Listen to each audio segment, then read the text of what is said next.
being here in being here in Texas, seeing the things that Catholic Charities is involved with, saying, and I've been as loud as anybody saying Catholic Charities is complicit in every bit of child trafficking and exploitation of women for the last 4 or 5 years under the Biden administration, because they've been facilitating an open border policy.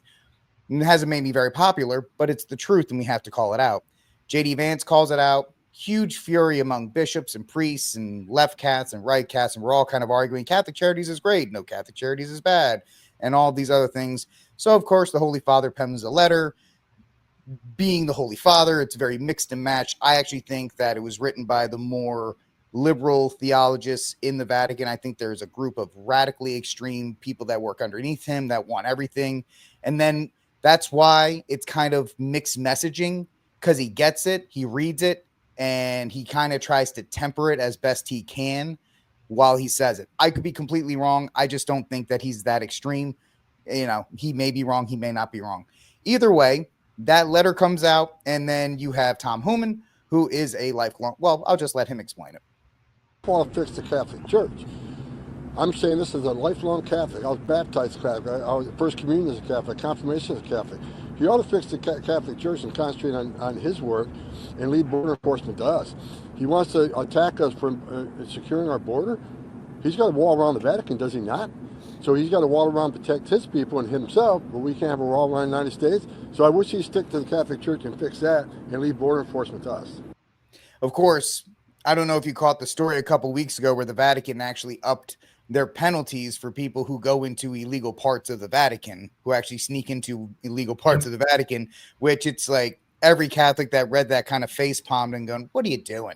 Like, what are you doing? You do one thing and then you do another read. And I've kind of talked for way too much. So I'm going to toss it to you on this subject. And out of everything I've talked about, being a new convert to the church, right? You said you've recently come into the church. How does this whole thing look to you? Well, I just for your audience's sake, I just joined the Catholic Church Easter of last year. So I'm still a new Catholic, baby Catholic, still figuring it out. But stuff like what the Pope does and what these liberal bishops do like this, it does make it a little bit embarrassing to be Catholic. I mean, I won't lie. It does. And I have had a few parishioners ask me, like, why would you choose to come to the Catholic Church now, of all people? So these are people in my home parish here at St. Thomas Aquinas Catholic Church in Hattiesburg, Mississippi. They've made remarks such as, it's so good to see young people coming to the church, especially right now, whenever we're troubled with this many problems from, of course, the scandals, that have surfaced over the last couple of decades. And now we have, the Pope and all these liberal bishops saying these outrageous things. My first question is, if the Pope has so much sympathy for these illegal immigrants in our country, where was the sympathy for Laken Riley? I mean, did Pope Francis give any kind of statement at all about Laken Riley? I read another case just today. There was an illegal immigrant in Essex, Massachusetts, who was found guilty of 3 counts of child rape and then 3 more counts of aggravated child rape. I don't know what the difference between those is. Don't ask me. But where all these liberal bishops and liberal clergy and the Pope, where is their sympathy for the victims of people like that? In Texas, there's another illegal immigrant that ICE rounded up, who is a convicted child rapist. Mm-hmm. Where's the Vatican's sympathy for the victims of these illegal immigrants who come into this country to steal, kill, and destroy? It does make it frustrating, It does. And my question for you here, Rick, is if you break in to a part of the Vatican that you're not supposed to be into, for example, you're going to bump into men with machine guns to keep you from entering there, right? The Vatican is not just guarded by a giant wall. It's also guarded by men with machine guns. Have you been to the Vatican by chance? Twice. Actually, in the last 2 years, I've been to the Vatican. So, the Swiss Guard are there. Yeah, that's correct. And yes, they're more than just their puffy uniforms, which are really nice. But they are there. And when we went in the second time, because they were getting prepped for the Jubilee year, we had to go through metal detectors and everything. We had bags checked because they were getting the stuff ready for it. So yeah, they are more than happy to, as it is their right, to protect what is theirs. And St. Thomas Right. Aquinas goes into this in depth about how a Absolutely. nation has its right to defend its borders. And the fact of the matter is, it really does sow confusion within the faith. Real quick sidebar: the reason my 2A organization exists is because of liberal bishops, is because they would come out and they say, well, you know, we just need to give up guns just for everybody's health and happiness. And I'm like, whoa, Protestants, before you come at us, we don't all believe it. We like guns too. We believe in defending our families and stuff like that too. These bishops, this is not Catholic teaching. And I think that's the biggest thing, Reed, is that we have to tell people, because people outside the church think that he is the king. And when every time he says something, this is now law that we all have. Right. Well, your Pope said it. I'm like, well, that's fantastic. If the Pope says I should eat a ham sandwich, it doesn't mean I'm going to go eat a ham sandwich. It's his opinion. It's not magisterium. He hasn't put his seal on it. And that's the problem, is because people on the outside, and he is the Bishop of Rome, and he is the most important bishop. He's the vicar of Christ, and we pray for the Holy Father as much as we can. But it is a confusing time for people in the church and outside of the church, because you have your bishop, which you're supposed to be, your loyalty. My loyalty is the one in Austin. Yours is in Hattiesburg, you said, and then Bishop of Hattiesburg. And so that's who you're supposed to be loyal to. And when they come out and they say such things, it's difficult, because it puts you in that spot where, okay, it's not something that we have to follow and believe, but it also kind of puts you in this spot where you can't speak out. And you can't say, well, that's wrong, because then you're going to be at odds with your priests and your others. And, unfortunately, we'd like to think that priests and bishops and others would be above petty things, but unfortunately they're human. And the Catholic Church is infallible. Unfortunately, the people who run it are not. So right. Yeah, absolutely. We run into, I try to tell people, I'm like, no, the church is infallible. Man is running it. So unfortunately, there are going to be a lot of problems there, and trying to explain that to people, it's our job. I guess that's why we're on this earth, is to defend the church. But sometimes it can be a little bit tiresome. It absolutely can. But the Catechism of the Catholic Church has something very specifically about this issue. The Catechism actually addresses the obligations of immigrants and migrants, how they are to behave and how they are to act whenever they are in another country. So the Catechism explicitly states that whenever an immigrant or a migrant is in a foreign country, they are to not only respect the history and the traditions of the laws of the country that is hosting them, but they are also to help assist in carrying civic burdens. Whenever I look at news stories by the dozens every single day of child rapists, of murderers, of these absolutely vicious criminals and terrorists pouring into our country over our southern border, not all of them, but the vast majority of them, people who have no loyalty to this country, I don't see people who are abiding by what the Catholic Church says, okay? And are we as Catholics supposed to be compassionate towards immigrants and pray for them? Yes, we are. But the Catholic Church also has this idea, the Ordo Amoris. I'm sure you're familiar with that term. It simply means the order of love. So you could apply this to the Second Amendment, for example, your big issue, the right to bear arms. You could apply it to immigration. You could apply it to a ton of other issues.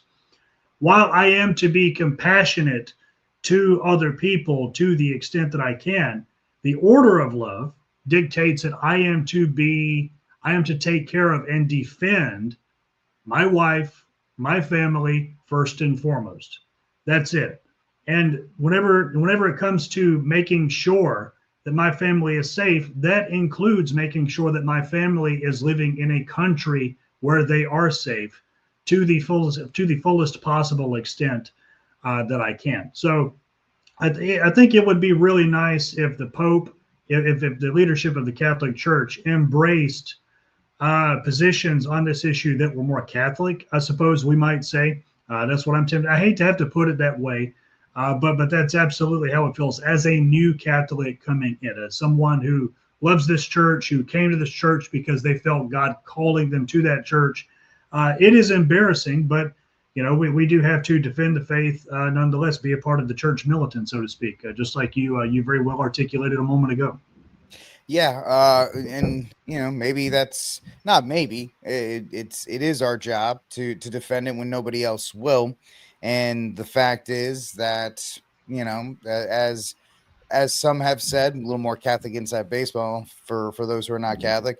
We've had saints, we've had mystics that have told us that the lowest level of hell is paved with the skulls of bad bishops and priests. So I think there's a lot of people who see them on the outside. Well, your priests are supposed to be perfect. Yeah, they're supposed to be, but they're humans, and they fall and they suffer, and they have to deal with their own failings as well, which is why we need to support them.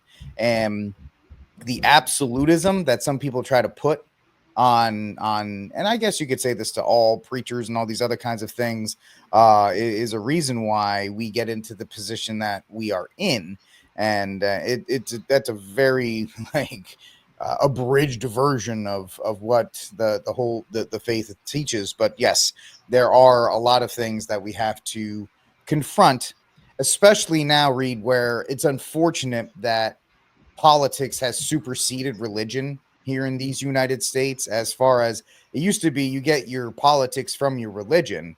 Now you get your religion from your politics. Well, I'm on the left, so we have to vote for abortion, and we have to vote for same-sex marriage, and we have to vote, instead of being like, no, I'm a Catholic, can't have any of that. Yeah, I like the Democrat position on helping the poor and blah blah blah, but you want to sterilize babies and do all this other kind of stuff. So that's a no. And the contorting that people have to do to support their political ideology, because that is the supreme right. They want to say we're a Judo-Christian country. We're just a political country with Judo-Christian underlings or pinnings. So that's really the saddest part, is that people they jump through hoops to justify their political position. Well, whenever Jesus founded, and whenever our Lord founded our church, as described in Matthew chapter 16, he never promised it would be all peaches and cream. He never promised it would be easy, right? What he promised was a cross. I mean, it can be a really difficult cross, having to explain to your friends, having to start a podcast just so you can dispel the narratives about how Catholics are anti-gun or whatever. Having to explain to my Protestant friends, look, yeah, the Pope said something really stupid about this one issue. Here is why that is not reflective of broad Catholic teaching. Here is why Catholics are not obligated to agree with the Pope on issues of politics. Here are all the nuances that go into that. I mean, it can be a little bit of a cross sometimes having to do that, but it's a cross that, I gladly pick up. You might call me a little bit of an optimist, because I do think that, this dark period the Catholic Church is in, I think it'll all be over. I think that this dark period the Catholic Church is in, it'll be past before we know it. We have to remember to be optimistic, and we also have to keep in mind that Christ wins in the end. Despite all the difficulties, despite all the misery, despite everything that comes with all the side effects of living in a fallen world, Christ lives in the end. And I can tell you, had you met me a year ago, before I became Catholic, I would have probably had an extremely well-developed opinion on every single little news cycle that came up. In fact, I did. And I wasn't afraid to sensationalize what I was going to say in order to gain clicks. And I can tell you that just there's a sort of peace and a level of discernment that comes with following Jesus Christ, with belonging to this church. That tells you not all those little news cycles matter. A lot of them do. A lot of them are very important, and it's part of your responsibility to be informed on what's happening in the world, and to make whatever difference you can, and to pray for people, even when they do things. To pray, for example, for the Pope, whenever he says something goofy, he does something that seems out of line, he does things that make non-Catholics scratch their heads, as difficult as that is. But there's a sort of peace of mind that comes with it. One thing I would advise your audience is something that I learned the hard way, something that it took me took my stubborn old self a long time to figure out, which is don't get caught up in every little news cycle. Keep up with the issues that are actually important. Pray for discernment. Don't let yourself get manipulated by either the media or by publicists, people with my profession who work in the media, in order to generate narratives and manipulate you emotionally, to make you angry, to make you sad, to make you disheartened, so on and so forth. Don't know why I got on that tangent necessarily. You and I were just talking about the Pope, but that was something that I felt compelled to say nonetheless. Well, no, I think it needs to be reaffirmed because it will beat you down. It will Yep. question, but that's, and it is not our job to question. It's our job to, as St. Padre Pio says, pray, hope, and don't worry, and Yep. move on and move along with it, and thank, and as Catholics, thank every opportunity for another moment to suffer and offer it up, because that's kind of what we do. It's kind of what we do there.